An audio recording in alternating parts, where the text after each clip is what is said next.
এতদিন অপু বিশ্বাস কেন বড় পর্দা থেকে দূরে ছিলেন? কি এমন কারণ ছিল?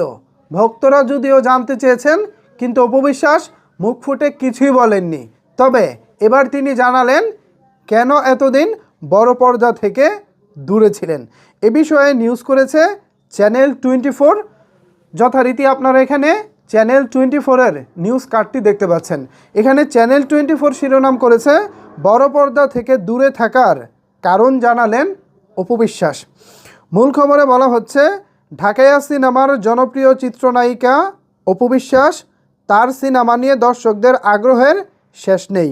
তবু প্রায় 2 বছর পর সিনেমায় নাম লেখালেন এই অভিনেত্রী।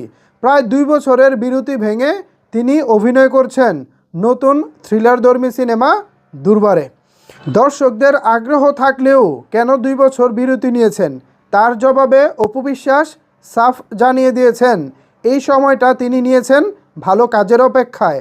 তার ভাষায়, আমি সময় নিয়েছি ভালো সিনেমার জন্য।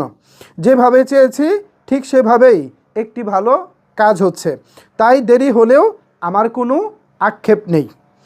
কামরুল হাসান ফুয়াদের পরিচালনায় নির্মিত দুর্বার সিনেমার কেন্দ্রীয় চরিত্রে দেখা যাবে অপু বিশ্বাসকে।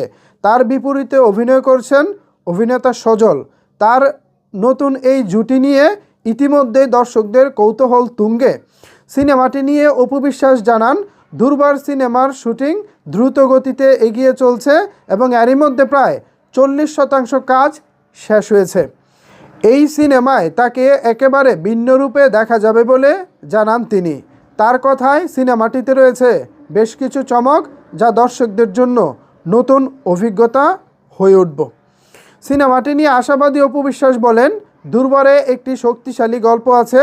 দর্শকরা থ্রিল আর গল্প দুটোই উপভোগ করতে পারবেন। এই সিনেমায় আমাকে দেখা যাবে দুর্বার গতিতেই, অর্থাৎ চরিত্র ও উপস্থাপনায় থাকছে আলাদা এক গতি ও গভীরতা। এই সিনেমার মাধ্যমে প্রথমবারের মতো জুটি বেঁধেছেন সজল ও অপু বিশ্বাস। সহশিল্পী হিসেবে সজলকে নিয়ে অপু বলেন, তিনি ভীষণ বিনয়ী এবং একজন দারুণ অভিনেতা। নিজেকে সজলের অভিনয়ের ভক্ত দাবি করে অপু বিশ্বাস আরও বলেন, তাদের কাজের অভিজ্ঞতা খুবই ভালো হয়েছে এবং দর্শক এই নতুন জুটির রসায়ন পছন্দ করবেন। এমনকি সজলকে নিজের ড্রিম হিরো বলেও উল্লেখ করেন তিনি। তো ভিউয়ার্স, অপু বিশ্বাস তার নতুন সিনেমা দুর্বারের কাজ চুপিসারেই শুরু করেছেন বলা চলে। তারই আপডেট চ্যানেল 24 দিয়েছে। অপু বিশ্বাসের নতুন সিনেমা দেখার জন্য আপনারা কতটুকু এক্সাইটেড জানাতে পারেন আপনার মতামত নিচের কমেন্টস বক্সে। ধন্যবাদ সবাইকে এতক্ষণ আমার সাথে থাকার জন্য।